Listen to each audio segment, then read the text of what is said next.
نحمده ونصلي على رسوله الكريم أما بعد فأعوذ بالله من الشيطان الرجيم بسم الله الرحمن الرحيم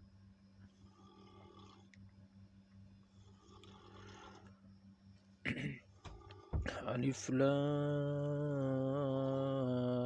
میم۔ آج کا ہمارا درس سورۃ البقرہ سے شروع ہے اور اس سورت کا نام سورۃ البقرہ ہے، اور اس سورت کی آیات 286 ہیں اور کلمات 6221 ہیں اور حروف 25500 ہیں۔ یہ تفسیر ابن کثیر سے ہم نے لیا ہے، اور اگرچہ یہ سورت مدنی ہے لیکن اس کی چند آیات جو ہیں وہ مکہ میں نازل ہوئی، لیکن مفسرین حضرات کے ہاں ان کی اصطلاح کے اندر یہ مدنی ہی کہلاتی ہے۔ اور اس کی فضیلت کے بارے میں آپ صلی اللہ علیہ وسلم نے فرمایا سورۃ البقرہ کو پڑھا کرو، کیونکہ اس کا پڑھنا برکت ہے اور اس کا چھوڑنا حسرت اور بدنصیبی ہے، اور اہل باطل اس پر قابو نہیں پا سکتے۔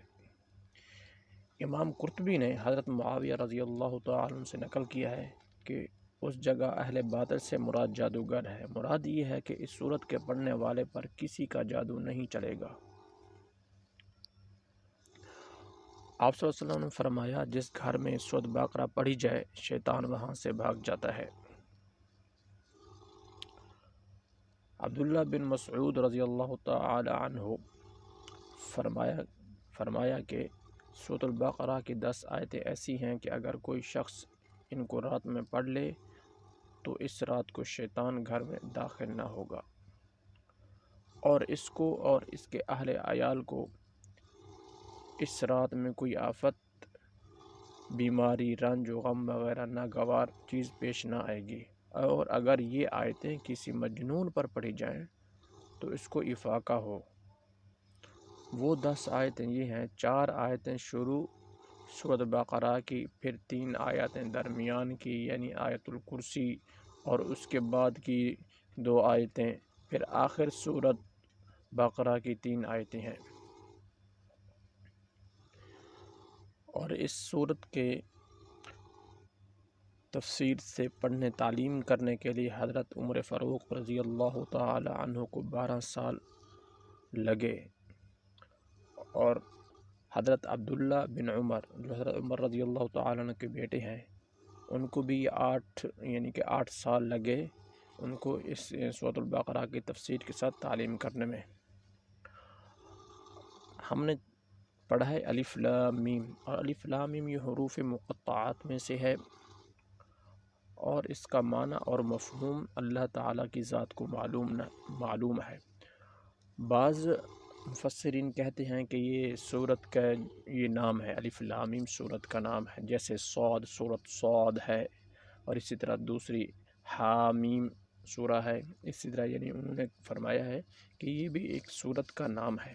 بعض مفسرین نے کہا ہے کہ یہ اللہ تعالیٰ کے نام ہے، الف سے اللہ مراد ہے، لام سے لطیف اللہ کا نام ہے، یہ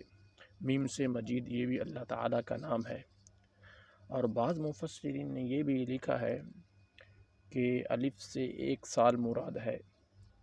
اور لام سے 30 سال مراد ہیں، اور میم سے 40 سال مراد ہے۔ بہرحال آخر خلاصہ یہ نکلا اس کا کہ اس میں اختلاف ہے، یعنی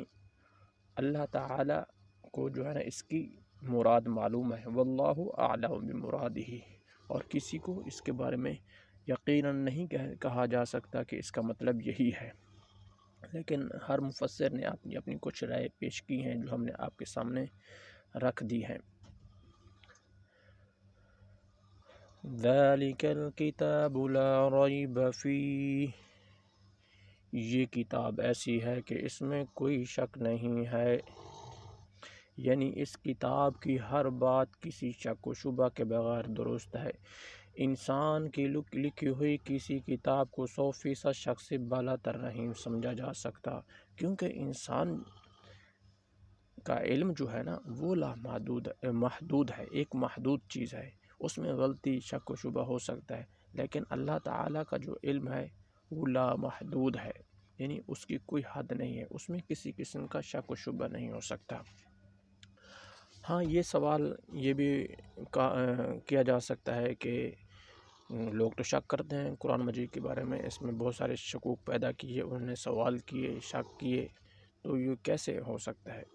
کہ آپ بول رہے ہیں کہ قرآن مجید میں ہے لا ریب فیہ، اس میں شک نہیں ہے؟ تو اس کا جواب اس طرح دیا جاتا ہے جیسے ایک انسان ہو، اس کو بخار ہو، اس کے منہ کا ذائقہ خراب ہو جائے، تو اگر جب وہ تھوڑا ٹھیک ہونے لگے یا بخار کی حالت میں ہو وہ انسان، تو اس کو ایک گلاب جامن مثال کے طور پر اس کو دیا جائے، تو وہ جب اس کو کھائے گا اس کا ذائقہ اس کو عجیب سا نظر آئے گا، ٹھیک ہے نا؟ اور اس کا مطلب یہ ہے کہ اس گلاب جامن کے اندر تو یعنی کہ وہ مٹھاس میں تو اس کے جو ہے نا کوئی شک نہیں ہے، یعنی کہ وہ میٹھا تو ہوتا ہی ہے، لیکن جو خرابی پیدا ہو رہی ہے اس کے ذائقے کے اندر ہو رہی ہے، یعنی انسان کے اپنے ذائقے کے اندر وہ خرابی ہے، جس بخار کی وجہ سے اس کی طبیعت خراب ہونے کی وجہ سے، وگرنہ تو اس میں کوئی یعنی کہ خرابی نہیں ہے۔ گلاب جامن تو گلاب جامن ہی ہوتا ہے نا، میٹھا ہی ہوتا ہے نا، ٹھیک ہے؟ اسی طرح یعنی کہ اگر انسان یہ قرآن مجید کو پڑھے، اس کی تعلیمات کو صحیح طریقے سے مانے، قرآن مجید میں تو شک نہیں ہے، لیکن انسان کے ذہن کے اندر شک ہو سکتا ہے۔ ھدی للمتقین، یہ ہدایت ہے ان ڈر رکھنے والوں کے لیے۔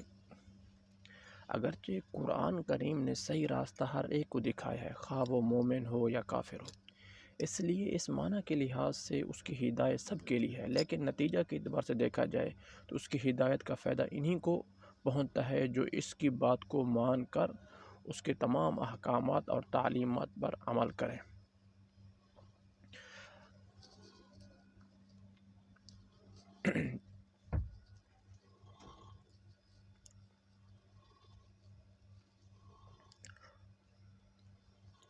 الذين يؤمنون بالغيب ويقيمون الصلاة ومما رزقناهم ينفقون، جو بے دیکھی چیزوں پر ایمان لاتے ہیں اور نماز قائم کرتے ہیں، اور جو کچھ ہم نے انہیں دیا ہے اس میں سے اللہ کی خوشنودی کے کاموں میں خرچ کرتے ہیں۔ جو لوگ قرآن کریم کی ہدایت سے فائدہ اٹھاتے ہیں، یہاں ان کی صفات بیان فرمائی گئی ہیں۔ ان میں سے سب سے پہلی صفت تو یہ ہے وہ غیب یعنی ان دیکھی چیزوں پر ایمان لاتے ہیں، جس کی تفصیل پیچھے گزر چکی ہے۔ اس میں تمام ایمانیات داخل ہو گئے، جس کا خلاصہ یہ نکلا کہ جو شخص اللہ تعالیٰ نے جو کچھ اللہ تعالیٰ نے قرآن کریم میں بیان فرمایا ہے یا جو کچھ حضور نبی کریم صلی اللہ علیہ وسلم نے ارشاد فرمایا، اس سب پر ایمان لاتے ہیں۔ دوسری چیز نماز قائم کرنا بیان کی گئی ہے، جو بدنی عبادتوں میں سے سب سے اہم ہے۔ اور تیسری چیز اپنے مال سے اللہ تعالیٰ کے راستے میں خرچ کرنا، جس میں زکوٰۃ اور صدقات آ جاتے ہیں، جو مالی عبادت ہے۔ والذین یؤمنون بما انزل الیک وما انزل من قبلک وبالآخرۃ هم یوقنون، اور جو اس وحی پر بھی ایمان لاتے ہیں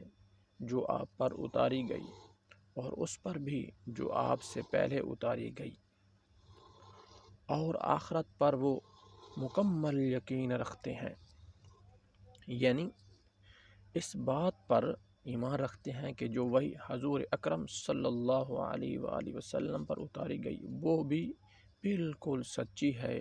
اور جو آپ سے پہلے انبیاء کرام علیہم السلام پر اتاری گئی، مثلا حضرت موسیٰ، حضرت عیسیٰ علیہ السلام وغیرہ پر نازل کی گئی تھی، وہ بھی بالکل سچی تھی، اگرچہ بعد میں لوگوں نے اسے ٹھیک ٹھیک محفوظ نہ رکھا بلکہ اس میں تحریف کر دی۔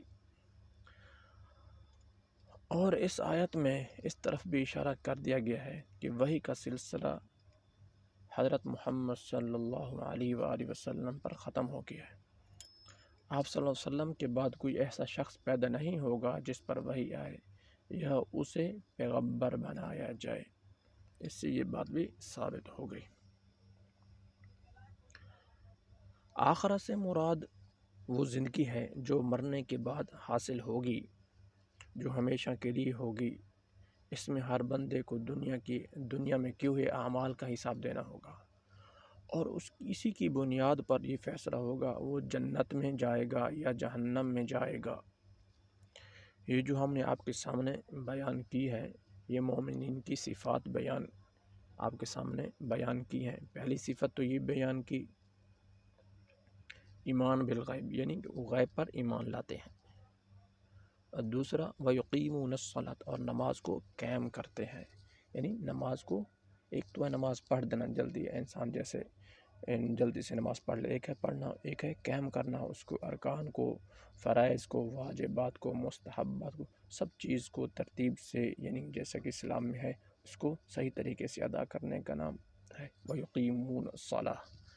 اور نماز کو قائم کرتے ہیں۔ دوسری یہ چیز بیان کر دی، اور تیسرے نمبر پر مومن کی صفت یہ بیان کر دی، وہ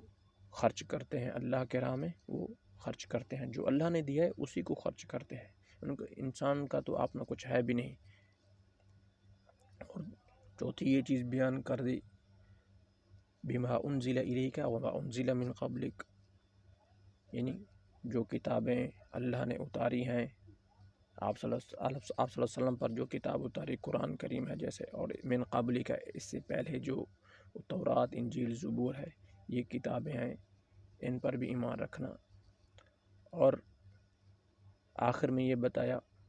وَبِالْآخِرَةِ هُمْ يُوقِنُونَ، اور وہ آخرت پر یقین رکھتے ہیں۔ تو یہ ہے مومنین کی صفات کا ذکر۔ اگر یہ چیزیں جس کے اندر پائی جائیں گی تو اس کا نتیجہ کیا ہوگا آگے؟ أُولَئِكَ عَلَىٰ هُدًى مِّن رَّبِّهِمْ وَأُولَئِكَ هُمُ الْمُفْلِحُونَ۔ یہ ہیں وہ لوگ جو اپنے